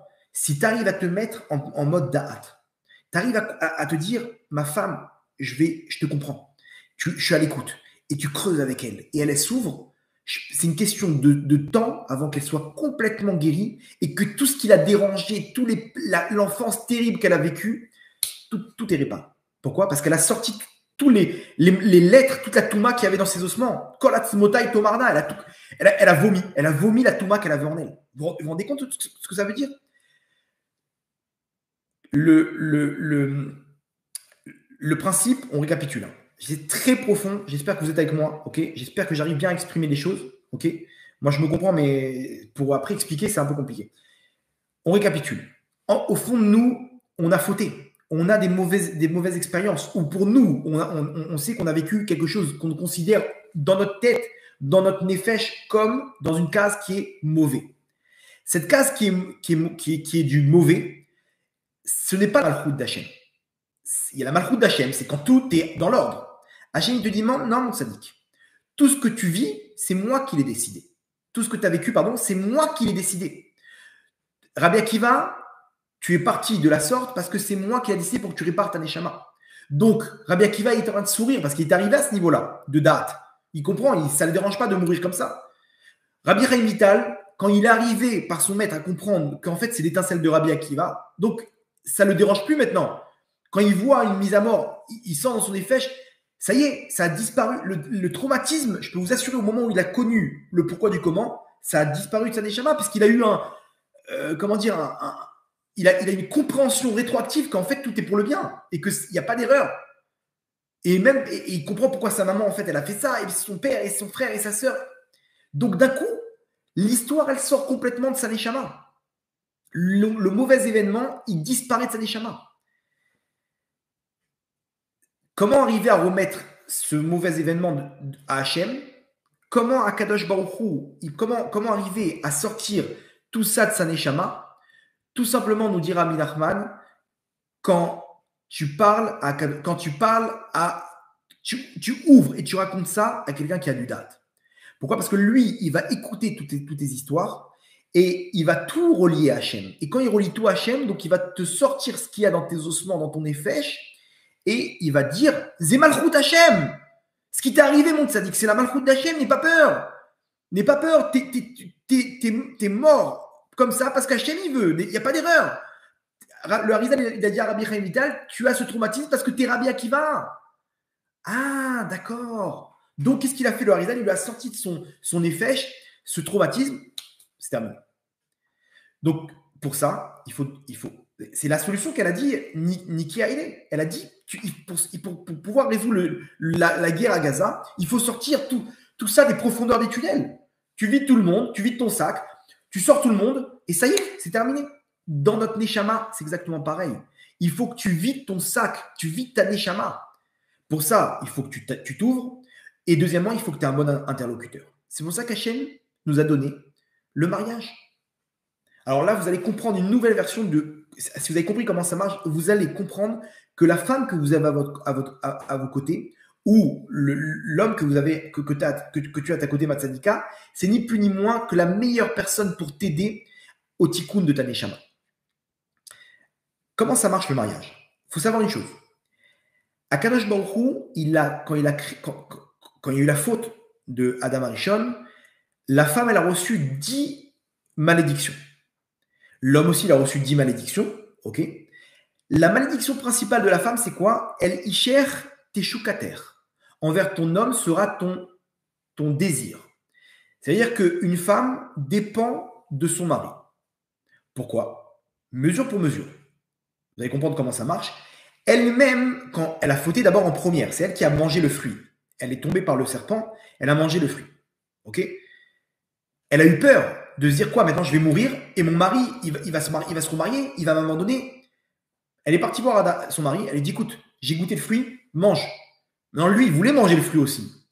Mais, comment dire, il a écouté sa femme lui dit écoute, à la mairie, tu as dit pour le meilleur et pour le pire, tu ne vas pas m'abandonner, même pour le pire, vas-y, va, mange. Il a mangé, il a écouté sa femme, il a mangé. Je vous l'ai fait en version moderne, ok? Il a mangé le fruit et il s'est retrouvé coincé, donc dans la même situation que sa femme, ok? Donc là, il a rentré la mort en lui, et voilà. Hachem, toutes les malédictions qu'il a données à la femme, mesure pour mesure. Il lui dit, puisque tu voulais que ton mari ne t'abandonne pas, hein, donc tu seras tout le temps relié à ton mari. Tu auras tout le temps cette tendance à dépendre de ton mari. Et c'est horrible pour une femme. Une femme, elle a acheté un super bel habit, un super belle, je sais pas, un super beau manteau. Elle rentre à la maison, chérie, qu'est-ce que t'en penses? Ah, Leicester, aucun rapport. Sachez une chose, qu'elle ne peut plus mettre ce manteau. Elle a cuisiné toute l'après-midi des bons petits plats pour son mari, avec un bon gâteau. Son mari, il goûte. Oh là là, mais c'est quoi ça? Qu'est-ce qui t'est arrivé là? C'est cru. Là, elle a perdu toute sa confiance en elle, toute son assurance. Pourquoi? Parce que la vie de son mari, il n'est pas ultra importante. C'est toute sa vitalité. C'est pour ça que quand un mari, il veut détruire sa femme, il n'a plus qu'à lui faire que des remarques. Remarque sur remarque sur remarque. Tu ne te rends pas compte que tu es en train de la détruire. Pourquoi? Parce qu'elle dépend de ton avis. Elle ne vit que par ton avis, que par le regard de son mari. Elle dépend de lui parce qu'elle voulait dépendre de lui de base. C'est pour ça qu'elle a fait fauter. Donc maintenant, quand son mari lui fait des remarques, il est tout en train de lui annoncer t'es un échec, t'es un échec, t'es un échec, t'es un échec. Donc elle se renferme et tout explose au bout de 2-3 jours. Et le mec, il ne comprend pas. Qu'est-ce qui t'arrive? Pourquoi tu t'énerves? Qu'est-ce que j'ai fait? T'as pas compris, c'est l'accumulation de tes remarques. Elle perd ses moyens, elle explose, la fille, elle explose. Donc, Hachem, il a fait un scénario où elle est chère teshukater. Elle dépend essentiellement de son mari. Entre parenthèses, elle est chère teshukater, pas elle petit copain teshukater. C'est-à-dire qu'il y a cette notion de dépendance de son mari n'existe qu'après le mariage. C'est pour ça que l'erreur de tous les couples avant le mariage, de dire j'ai besoin de voir à quoi ça ressemble. Et le mec, il reste 7 ans avec sa copine, et j'ai pas compris, je me suis marié, au bout de 3 mois, on a divorcé, mais qu'est-ce qui se passe? Ben oui, là-bas, c'était pas encore ta femme. Elle, que envers son mari, elle va dépendre. Avant de te marier avec elle, elle était indépendante. Donc, elle n'était pas lourde. Excusez-moi le terme, entre guillemets, pour toi, parce que pour quelqu'un qui ne travaille pas ses midotes, c'est étouffant, une femme comme ça. Donc, je comprends pas. Mais même ma maman, je la connais, même ma soeur. Pourquoi ma femme, et pourquoi j'ai pas vu ça chez ma mère et chez ma soeur? Parce que tu n'es pas marié avec elle. Donc, quand tu te maries, ça déclenche chez ta femme cette malédiction de dépendance envers son mari. Pourquoi Hachem a fait ça? Parce qu'elle a besoin toujours de s'ouvrir. Un homme, il peut être tout le temps renfermé, tout le temps dans son coin, il n'y a aucun problème. Bon, il y a des gens qui sont efféminés, et ça, ils ont des tendances un peu efféminées. Mais un homme, de façon générale, il est dans son coin, il est renfermé. Hachem, dans le mariage, il lui a donné une femme qui veut tout le temps parler. Tout le temps, elle est là, en train de s'ouvrir. Écoute, tu sais pas ce qui s'est passé avec le petit aujourd'hui, tu sais pas ce qui s'est passé avec ça, et comme ci, et comme ça. Et attends, il faut que tu appelles le plombier, et il faut qu'on paye tes factures. On a de l'argent là en ce moment, comment on fait avec ci, comment on fait avec ça? Il faut que tu fasses les courses. Elle a tout le temps besoin que son mari soit au courant de ce qui se passe. Et elle lui fait. Là, on parle d'un couple normal. Hein. Aujourd'hui, malheureusement, c'est des colocs. Mais pourquoi c'est des colocs? Parce qu'ils n'ont pas su appliquer ça, le couple. Ce qu'on est en train d'expliquer maintenant. Le problème, c'est quoi? C'est que toute la communication qu'il y a entre un homme et une femme, c'est que superficiel. C'est les courses, le truc. Enfin, Hachem, il a mis en place une communication où, premièrement, une femme, il faut qu'elle comprenne que. Sache une chose, Matsanika. Cette communication que tu as, cette tendance de dépendre de ton mari, elle est là pour que tu puisses t'ouvrir. Il n'y a que ton mari qui pourra te comprendre. Et toi, mon sadique, pourquoi Hachem t'a mis une femme comme ça? Pour que tu puisses arrêter de te renfermer. Tu puisses t'ouvrir dans le bon sens. Elle va te saouler si jamais tu veux pas t'ouvrir. Elle va avoir un mal-être parce que à cause de toi, eh ben, elle souffre de sa clala, de sa malédiction. Vous comprenez, c'est très, très psychologique ce que la Torah nous donne. Entre parenthèses, si toi, tu arrives à lui enlever sa clala, comment tu es là, tu lui fais que des compliments, tu es là, tu es à l'écoute, c'est très dur pour un homme. Mesdames, sachez une chose, qu'un homme, il étouffe de toujours être là à observer, à rentrer dans les détails et à lui donner des compliments. Il n'est pas là, il n'est pas dans les détails. Mais Hachem, il a fait exprès pour qu'il rentre dans les détails, qu'il commence à s'ouvrir. Si toi, tu es tout le temps là, en train de l'écouter, en train de la soutenir, en train de l'encourager, de lui faire des compliments, tu lui enlèves sa klala principale. Et donc, Hachem, mesure pour mesure, il t'enlève ta klala principale. Et donc, c'est quoi la klala principale de l'homme? À la sueur de ton front, tu mangeras ton pain. Donc, tu n'auras plus de problème de par ça, tu seras enrichi par Hachem. Si jamais tu arrives à faire ça, mon sadique, sache une chose, mesure pour mesure, Hachem, il t'enlève ta klala. Donc, tu n'as plus de problème de parnassa. J'ai fait un cours qui s'appelle La parnassa vient de ta femme. Regardez-le, j'explique ce principe-là en détail. Très bien. Donc, je vous donne une astuce. Si vous voulez réussir votre couple, Hachem, le but du couple, c'est que l'homme et la femme, ils puissent s'unir. Maintenant, pas s'unir matériellement ou corporellement, ok, dans la mitzvah, mais spirituellement dans la neshama. Dans les Neshamot. Pour s'unir dans les Neshamot, il n'y a qu'une seule et même chose. Nous dit Rabbi Nachman, il faut que tu vides tout ce qu'il y a dans ta Neshama. Quand tu vides tout ce qu'il y a dans ta Neshama, alors à ce moment-là, il y a quelqu'un au fond de toi, il y a quelqu'un en face de toi qui a du da'at, ok, qui t'écoute, qui t'encourage, qui veut t'aider à réparer ta Neshama et qui est à l'écoute quand ton mari il est comme ça, alors tout ce que tu vas lui raconter, Matsadika, eh ben, tu vas vider ta Neshama. Lorsque tu vas vider ta Neshama, à ce moment-là, l'union, il va être parfait. C'est pour ça que nous dit la Torah, Vayeda Adam et Chava Ishto. Il a connu sa femme. Pour nous dire qu'ils se sont retrouvés, qu'ils ont eu une relation, on nous dit qu'il a connu sa femme. Le vrai chibour, la vraie union, c'est par l'intermédiaire du da'at. La connaissance, c'est l'union. Quand tu connais qui est vraiment ta femme, alors tu es uni dans la Neshama. Vous vous rendez compte? Ta femme, tu ne la connais pas. Tu ne sais même pas ce qu'il y a à l'intérieur d'elle. Ton mari, tu ne le connais pas. Tu ne sais pas ce qu'il y a à l'intérieur de lui. Quand tu arriveras à le connaître, alors là, il y aura une union dans les Neshamot. Malheureusement, il y a des histoires qui arrivent à mes oreilles de gens qui ont trompé leur femme, malheureusement. Pas forcément qui ont eu des relations, mais qui ont eu une aventure, on va dire, et qui ont failli tomber. Tout le temps, le même point commun, comment ça a commencé? C'est qu'ils ont commencé à s'ouvrir avec cette femme. Le mec, il est au travail, ok? C'est une histoire que j'invente. Hein. Le mec, il est au travail, il est là en train de tranquille et tout, et d'un coup, sa secrétaire, elle commence à s'ouvrir à lui. Elle lui dit, j'ai des problèmes à la maison, est-ce que vous pensez que vous pourrez me donner une avance, etc. Elle dit, mais quoi, qu'est-ce qui se passe? Elle dit, oui, voilà, comme ça, et en fait, j'ai eu un gros problème. Elle commence à pleurer, et lui, il est là, il est à l'écoute. Il dit, écoute, tout va bien. Le lendemain, il dit, viens dans mon bureau. Il lui donne de l'argent, il lui dit, vas-y, fais ce que tu as à faire, va faire ce que tu as à faire, et trucs. Et après, elle revient le surlendemain, je suis pas bien et tout, tu crois que tu peux m'aider? Quoi? Mais qu'est-ce qui se passe? Raconte-moi. Et elle commence à s'ouvrir. Et là, d'un coup, il y a un ribourg qui se fait. Aïe, aïe, aïe, c'est là que tout commence. C'est là que tout commence. C'est pour ça que selon la Torah, il faut tout le temps une séparation entre l'homme et la femme parce que elle commence à s'ouvrir, il commence à parler. Alors dans les WhatsApp, c'est une catastrophe. C'est là que tout commence. Mais c'est rien, c'est un ami, c'est mon ancien. On était copains. T'as pas compris que c'est le début de la fin. C'est le début de la fin. Tu commences à parler, tu commences à t'ouvrir, etc., etc. Ça ne doit pas exister ça. Hachem t'a donné un mari pour que tu t'ouvres à lui. Non, mais il ne comprend pas. Tout le temps, il me fait des remarques. Tout le temps, il m'envoie des pics. Il me juge. Ça, c'est le problème de 90% des couples aujourd'hui. Ils n'arrivent pas à s'unir dans les neshamot. Ils sont unis corporellement, ils sont unis matériellement. Ok, ils partagent le même compte en banque, ce que vous voulez, le même lit, la même chambre. Mais dans les neshamot, ils sont jamais connectés. Alors, comment faire? Il faut commencer à s'ouvrir. Avec deux conditions. Que tu commences à tout sortir ce qu'il y a, la crasse qu'il y a dans ta neshama. Et il faut que ton mari soit à l'écoute. Ou l'inverse. Que toi, tu dis à ta femme, il faut que je te raconte. Est-ce que tu es prête? Tu me promets que tu ne vas pas me juger.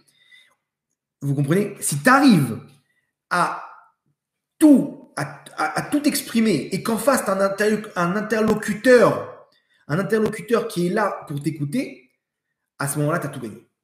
Tu as nettoyé ta neshama. Vous êtes avec moi ou pas? C'est bon? Très bien. Donc, 1, 2. Ouais, ne me dites pas que ça a bugué. Le son, tout ça, ça va?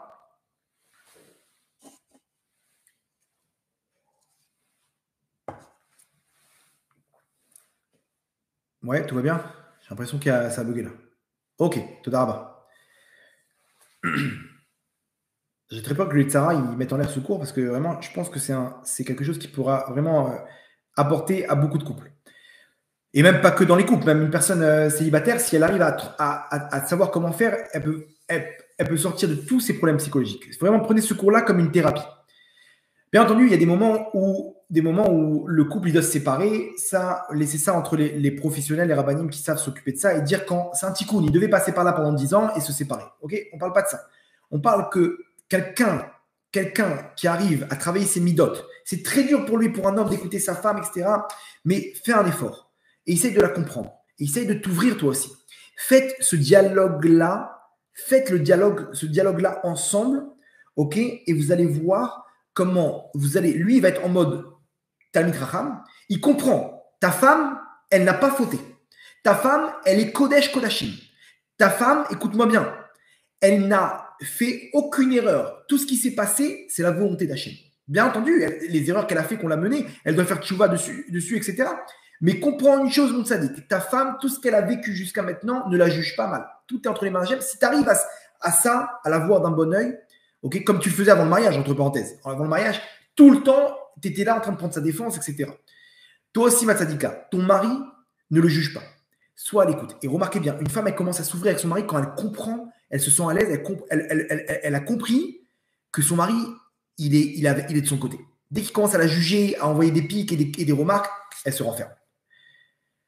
Hachem, il a fait un scénario qui est le mariage, qui va nous permettre de vider notre neshama, de nettoyer notre neshama, notre nefesh du plus profond, toutes les clipotes qui sont gravées dans nos os, Kol atzmotai tomarna, à partir du moment où tu fais un vidou ivarim, tu commences à raconter ton passé, et si ton interlocuteur il a du da'at et il comprend, il y a un chibour entre les neshamot. C'est la solution de tous les mariages, de 90% des problèmes de mariage aujourd'hui. Si on arrive à appliquer ça. Si tu n'as pas d'interlocuteur, tu te poses avec ton rave. Faites ça, posez-vous avec votre rave qui a du da'at, bien entendu, qui comprend qu'à Kol et Tova, qui ne va pas vous juger. Ok? Assis-toi à mon sadique. Raconte-moi. Je l'ai fait avec des gens, rien qu'ils ont fini leur discours, ils allaient mieux. Ils allaient mieux. On n'a pas trouvé de solution. On n'a pas trouvé de solution, mais ils allaient mieux. Ils allaient mieux parce qu'ils ont vidé tout ce qu'il y a sur leurs ossements. Comment arriver à remettre tout ça quand tu sais que tout est pour le bien? Et donc, toi, maintenant, quand tu as parlé, tu as tout vidé. Donc, déjà, avec ta femme, il y a une union dans les neshamot. Et ça, c'est le bonheur sur terre. Quand un couple il est uni dans les neshamot, c'est le bonheur sur terre. Il y a une harmonie incroyable. Incroyable. Pour ça, il faut travailler ses midotes. Parce qu'on a tendance à voir le mauvais côté, on a tendance à faire des remarques. Voir le mal chez son. Il y a des mots, il y a des problèmes. Tu mets sous le tapis, mon sadique. Tu entends ce que je te dis? Les problèmes, tu les mets sous le tapis. Ma tzadika a des problèmes, j'aime pas du tout comment. Tu mets tout ça sous le tapis. Parce que tu vas voir, après tu vas te connecter et tout va s'oublier. Ça va être les meilleurs moments de ta vie parce qu'il y aura ce qu'on appelle itardout. C'est ça ce qu'Hachem il attend de nous aujourd'hui.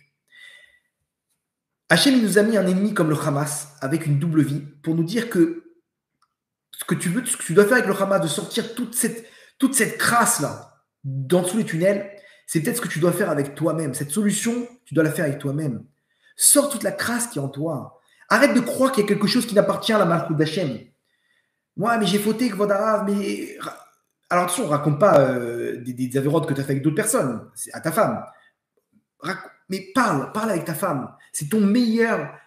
C'est ta psychologue perso. Et toi, Matsadika, parle avec ton mari.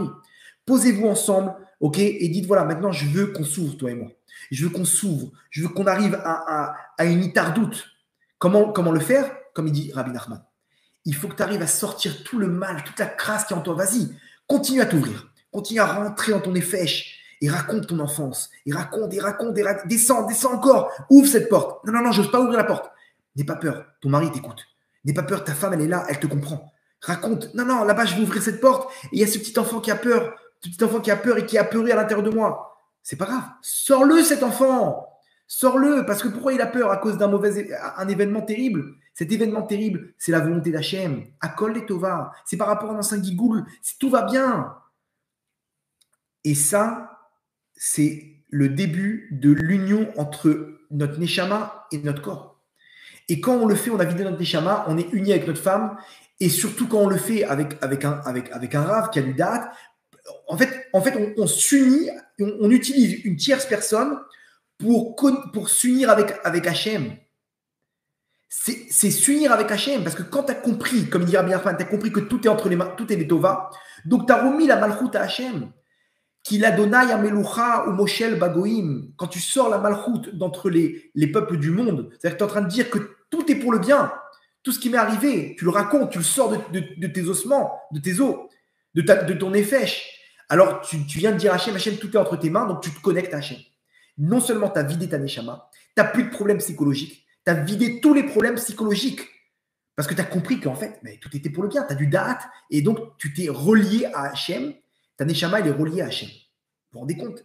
Tu as remis la malchoute à Hachem. Comment remettre la malchoute à Hachem? Ça, c'est ta femme qui va l'apprendre. C'est ton conjoint, mon Matsanika, qui va te l'apprendre. Entraîne-toi là-bas et après, tu fais ça avec Hachem. Après, tu parles avec Hachem. C'est le principe de la Hitbo des doutes. Parle, raconte tout à Hachem. Hachem, c'est ton psychologue. Et qui mieux qu'Hachem pour te comprendre? Mais attention, il faut le voir Hachem comme un papa quand tu lui parles. Parce que Hachem, il te dit, mon tzadik, Matsadika, mais tu crois que j'ai pas de date? Tu crois que je comprends pas pourquoi tu as ce Yetzirah? C'est cette Hitbo des doutes là, c'est ni plus ni moins que remettre toute ma vie, de remettre ça en tant que malchoute à Hachem. Il n'y a rien en dehors. Si c'est en toi, caché, ça veut dire que c'est pas la malchoute d'Hachem. Pour toi, c'est quelque chose qui n'appartient pas à Hachem. C'est mes avérotes, c'est mes fautes, c'est quelque chose de mauvais. Il n'y a pas de mal. En ra yored min hashamaim. Il n'y a pas de mal qui descend d'Hachem. Tout est pour le bien. Sors ça, sors cette crasse, de ces tunnels, sors ces Hamas, ces terroristes du Hamas de ta Neshama. Sors-les, parle à Hachem, il te vaut des doutes, prie à Hachem. Hachem te dit, mon tzaddik, c'est moi qui t'ai donné ce Yetzirara. C'est par rapport à un scénario de ton ancienne vie, on s'en fiche du scénario. Sors tout ça. Akol et Tova, mon fils. Tout est pour le bien. Allez, reviens à moi. Videz votre Neshama. On vit un double jeu. Et des gens, malheureusement, ils se font attraper. Ils se font attraper dans ce double rôle. J'entends des histoires, des gens. Une femme m'a raconté, elle est en chidour avec un rave qui écrit des livres, qui lui dit, écoute, toi et moi, laisse tomber. Par contre, si tu veux, on peut se mettre ensemble. Et tu vas au mikvé, mais on ne se marie pas. Elle dit, mais quoi, au mikvé, on ne se marie pas, c'est impossible. Non, t'inquiète pas, il lui sort des trucs, mon rave et machin. Elle s'est renseignée. Avec un rave, le rave, il a dit, mais c'est qui ce rachat? Il a failli l'arnaquer, de lui faire croire qu'on peut, entre guillemets, on peut kiffer sans se marier. Tu vas au mikvé et tout va bien. Ah, c'est Karet des Rabanan, vous ne vous rendez pas compte. Le mec, il a voulu. Imaginez-vous, c'est quelqu'un que tout le monde considère comme un Talmid Chacham, qui écrit des livres. Le mec, il a un double jeu. Il a un double jeu. Mais qu'est-ce qui t'arrive, mon tzaddik?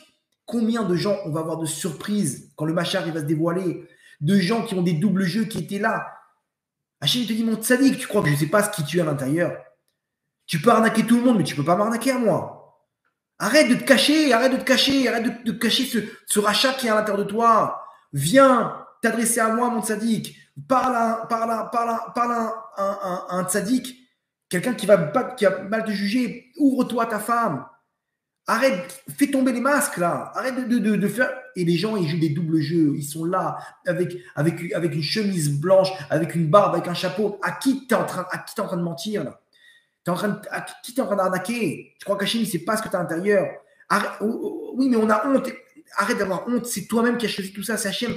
C'est pas toi. Alors oui, il faut faire tchouva. Mais cette tchouva-là, elle te sort toute cette crasse qui est à l'intérieur de toi. Et là, on arrive à la paix avec nous-mêmes. Là, on arrive à la solution de tous les problèmes psychologiques qu'on a à l'intérieur de nous. Vous ne vous rendez pas compte du chidouche de ce soir? Si vous n'avez pas accroché votre ceinture, il n'y a plus d'assurance maintenant, je vous dis, c'est votre problème. Ce soir, le chidouche, il est énorme. Rabbi Nachman, il nous apprend une chose.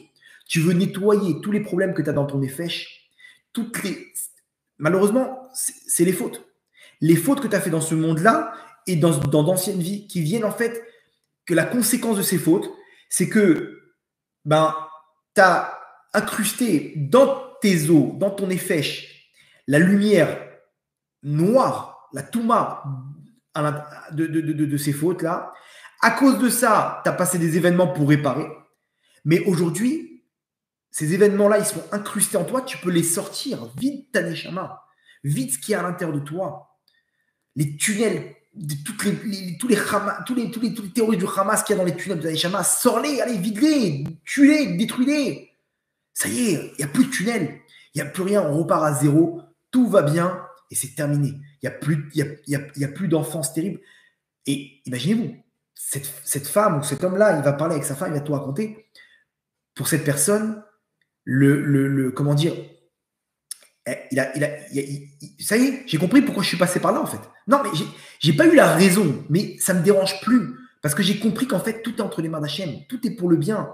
Hachem, quand tu parles à Hachem en hitbo des doutes, viens pas râler, viens pas te plaindre, viens ouvrir ton cœur à Hachem, sors tout ça, et Hachem, il a qui mieux qu'Hachem avoir une date pour te sortir tout ça. Raconte tout ça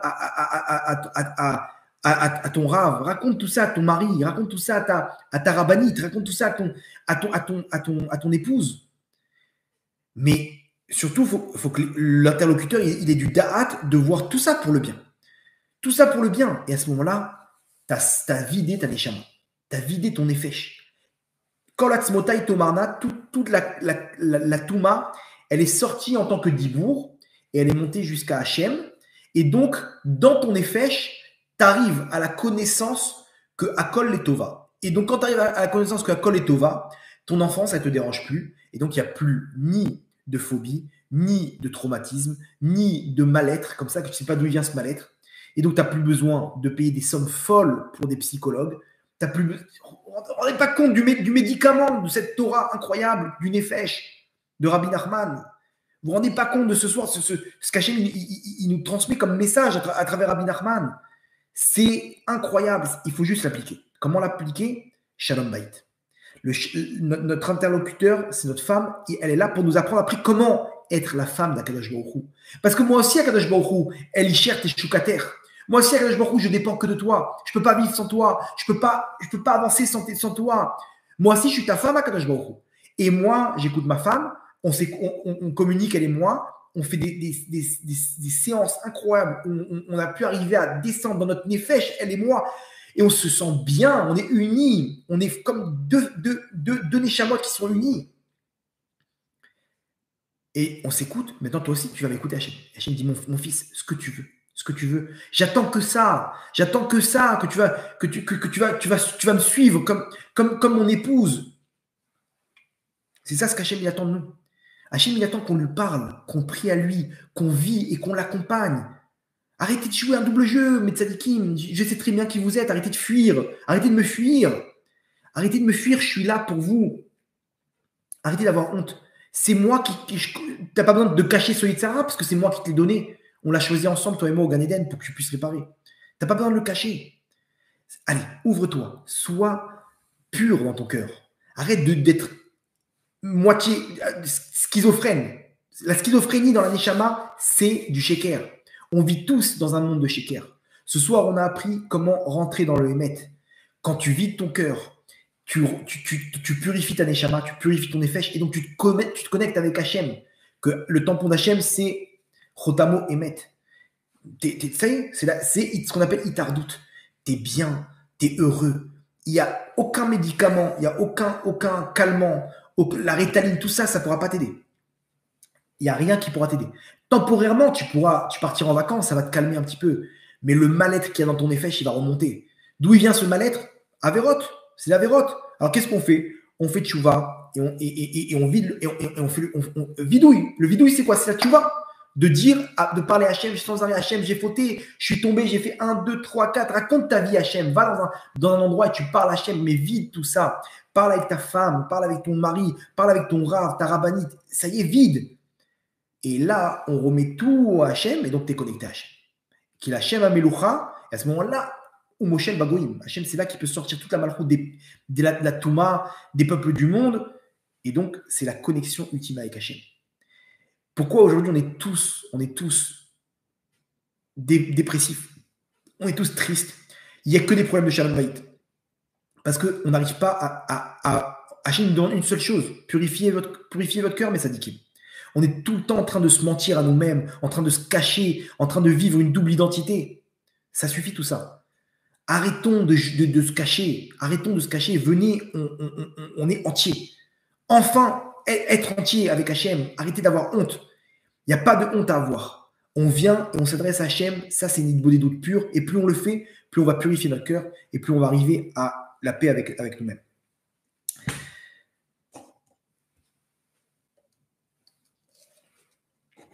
Ok, j'espère que ce n'était pas trop technique. Ok, j'espère que vous allez pouvoir appliquer tout ça. Mais essayez, surtout trouver quelqu'un qui a du date en face de vous, qui puisse sortir tout ça de votre neshama et de le faire. Vraiment, vous allez voir des résultats très rapidement. Bien entendu, c'est la solution pour tous les problèmes de Shalom Bayit.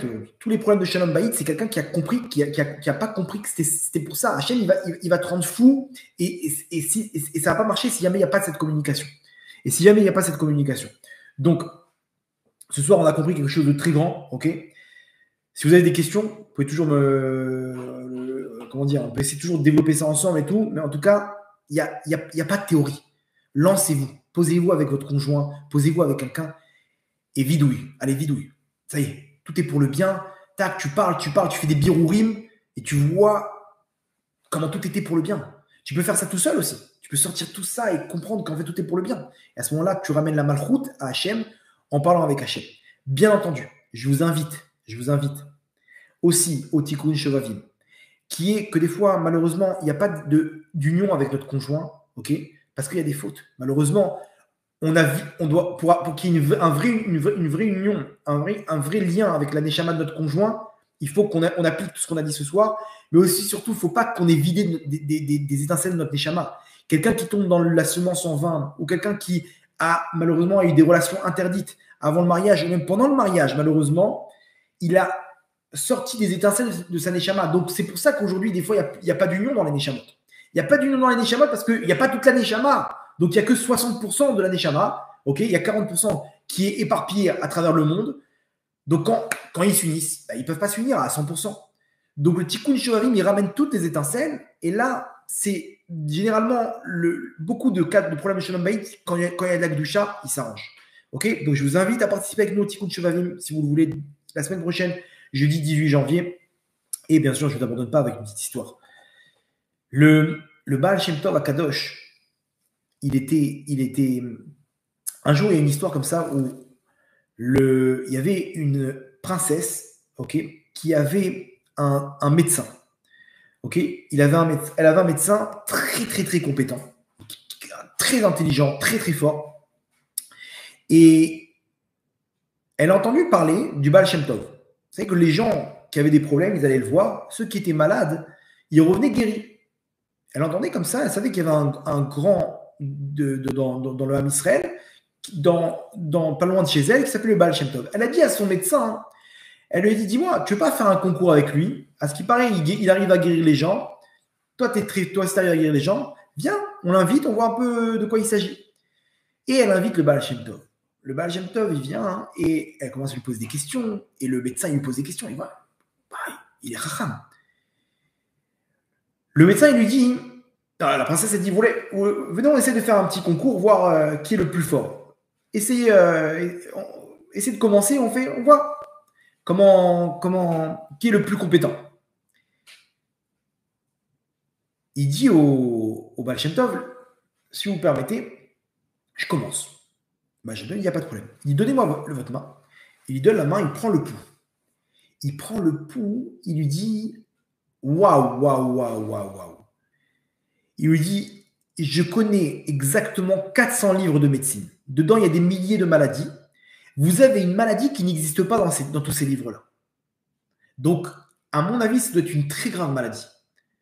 Ou une nouvelle maladie, mais terrible. Ou c'est sûr qu'il n'y a pas de médicament. Le Baal Shem Tov, il dit, effectivement, c'est sûr qu'il n'y a pas de médicament. Il lui dit, alors, vous êtes au courant? Il dit, bien sûr.